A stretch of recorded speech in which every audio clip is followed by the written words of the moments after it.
Hello everyone, welcome to the channel. आज हम पाठ योजना सेकंड डिस्कस करेंगे। तो जब भी हम कोई पाठ योजना बनाते हैं तो उसमें कुछ जनरल इन्फॉर्मेशन फिल करते हैं। जैसे कि विषय हमारा विज्ञान है, प्रकरण आज हमने आपदा लिया है और ये कक्षा 7वीं का प्रकरण है। दिनांक और कालांश आप वही डालेंगे जिस भी दिनांक या कालांश में आप बच्चों को ये पाठ योजना पढ़ा रहे हों। उसके बाद आते हैं हमारे सामान्य उद्देश्य। तो जो हमारे सामान्य उद्देश्य होते हैं वो सब्जेक्ट ओरिएंटेड होते हैं। यानी कि अगर हम बच्चों को सब्जेक्ट विज्ञान पढ़ा रहे हैं, विषय विज्ञान पढ़ा रहे हैं, तो उन्हें पढ़ाने के हमारे क्या उद्देश्य होने चाहिए। तो बच्चों में वैज्ञानिक गतिविधियों को आधार बनाकर मूल्यों, दृष्टिकोणों, नैतिकता का विकास करना, बच्चों की समझ को विकसित करना। अगर बच्चे विज्ञान को पढ़ेंगे तो वो अपनी समस्या का समाधान भी कर सकते हैं, अपनी जो डेली लाइफ में सुधार कर सकते हैं, उसे यूज़ कर सकते हैं, नए आइडियाज़ ला सकते हैं। तो ये सभी उद्देश्य हमारे सामान्य उद्देश्य में आएंगे।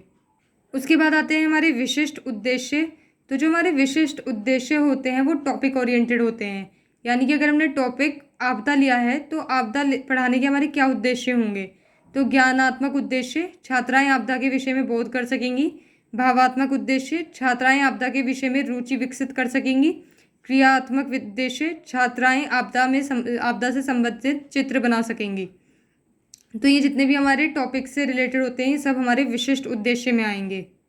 उसके बाद आती है हमारी सहायक सामग्री। तो ये हमारी छात्र अध्यापिका के लिए होती है। लपेट, शामपट, चौक, डस्टर, चार्ट, संकेतक आदि इन सब का उपयोग करके छात्र अध्यापिका बच्चों को अपना पाठ्य योजना समझाती हैं।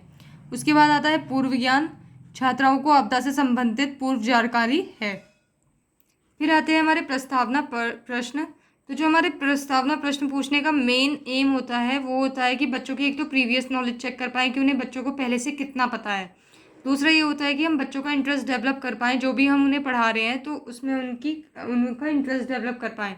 अब अगर हम उन्हें जाके सीधा क्लास में आपदा पूछने लगे, उसके प्रकार पूछने लगे, कितने तरह के होते हैं या कैसे बचाव करें, तो वो उसे बता नहीं पाएंगे।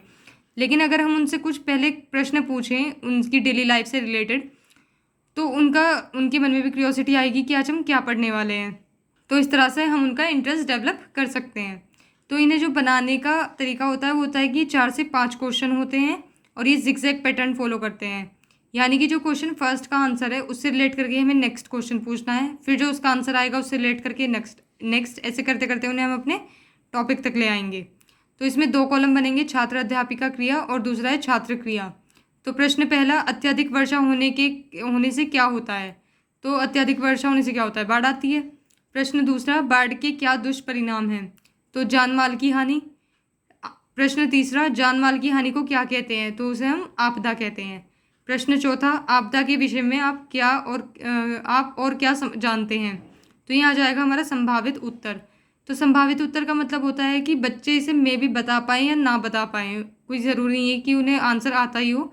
तो हम यहाँ पे लिख देते हैं संभावित उत्तर। तो जब भी हमारा संभावित उत्तर आ जाए उसके बाद उद्देश्य कथन बोल देंगे जो छात्र अध्यापिका हैं। छात्राओं, आज हम आपदा विषय पर विस्तार पूर्वक अध्ययन करेंगे। उसके बाद हमें पहला शिक्षण बिंदु देखना होता है कि हमें क्या लेना है। ऐसे ऐसे करके हमें 3 शिक्षण बिंदु लेने होते हैं जो भी हम बच्चों को आज पढ़ाने वाले हैं तो उससे संबंधित। तो पहला हमने लिया है आपदा का अर्थ। तो अपेक्षित व्यावहारिक उद्देश्य, छात्राएं ज्ञान का प्रत्यास्मरण करेंगी। उसके बाद हमारे कुछ दूसरे कॉलम इस तरह से बनेंगे। पहला है जिसमें छात्र अध्यापिका क्रिया, उसमें छात्र अध्यापिका विकासात्मक प्रश्न पूछेंगी। फिर आएगा छात्र क्रिया, उसके बाद शिक्षण विधि या प्रवृत्ति जो भी यूज़ कर रही हैं, उपयोग में ला रही हैं, वो लिखेंगे यहाँ पे। और सबसे आखिरी में आएगा हमारा मूल्यांकन का प्रश्न। तो पहला विकासात्मक प्रश्न, पृथ्वी में आंतरिक हलचल होने से क्या होता है। तो भूकंप आता है, सबको पता है। उसके बाद प्रश्न दूसरा, आपदा से आप क्या समझते हैं। तो ये आ गया हमारा संभावित उत्तर। तो जब भी संभावित उत्तर आ जाए तो छात्र अध्यापिका क्रिया होगी जिसमें वो आपको बताएंगी कि आपदा के बारे में। उसके बाद जो शिक्षण विधि या प्रविधि है, सहायक सामग्री है, वो यहाँ पे क्या हुआ है। यहाँ पे छात्र अध्यापिका ने प्रश्न किए हैं और बच्चों ने उत्तर दिया है, तो ये आ जाएगी हमारी प्रश्नोत्तर प्रविधि। उसके बाद छात्र अध्यापिका क्रिया, आपदा का अर्थ। आपदा का अर्थ है किसी भी क्षेत्र में प्राकृतिक या मानव निर्मित कारणों से होने वाली घटना, आपदा या गंभीर घटना या लापरवाही से है जिसके परिणाम स्वरूप जीवन का पर्याप्त नुकसान होता है या मानव पीड़ा या क्षति या पर्यावरण का खनन होता है तथा यह पर्यावरण व जान पर जन पर गहरा व हानिकारक प्रभाव डालती है। यह दो प्रकार की होती है, प्राकृतिक आपदा और दूसरी होती है हमारी मानव निर्मित आपदा। उसके बाद जो हमारी छात्र क्रिया है उसमें आएगा, सभी छात्राएं ध्यानपूर्वक सुनेंगी तथा श्यामपट्ट कार्य को अपनी उत्तर पुस्तिका में अंकित करेंगी। उसके बाद जो हमारी शिक्षण विधि या प्रविधि है वो आएगी हमारी व्याख्या विधि, क्योंकि यहाँ पे जो छात्र अध्यापिकाएं हैं उन्होंने आपदा का अर्थ जो उनका शिक्षण बिंदु था उसे अच्छे से समझाया है, तो हम लिख देंगे यहाँ पे व्याख्या विधि। उसके बाद सबसे आखिरी में आता है मूल्यांकन प्रश्न। तो इसमें क्या होता है, मूल्यांकन करना बच्चों का मतलब कि हम उन्हें जो पढ़ा रहे हैं उन्हें कितना समझ में आ रहा है, तो उनका मूल्यांकन कैसे करें। तो हमने जो भी उन्हें अभी पढ़ाया है उसमें से ही हम एक प्रश्न पूछ लेंगे जिससे हमें पता चल जाएगा कि उनका कितना ध्यान है क्लास में। तो प्रश्न है, आपदा का अर्थ बताइए। उसके बाद आता है हमारा दूसरा शिक्षण बिंदु, आपदा के प्रकार। यानी कि पहले हम बताएंगे प्राकृतिक आपदा, तो अपेक्षित व्यावहारिक उद्देश्य, छात्राएं ज्ञान का प्रत्यास्मरण करेंगी।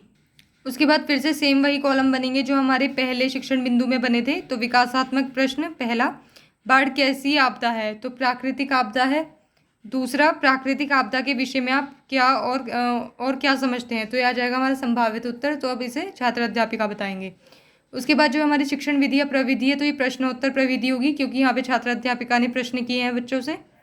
उसके बाद आएगा छात्र अध्यापिका क्रिया, प्राकृतिक आपदा, पर्यावरण असंतुलन और धरती की आंतरिक हलचल जब अपने भयानक रूप में प्रकट होती हैं प्राकृतिक आपदा कहलाती हैं।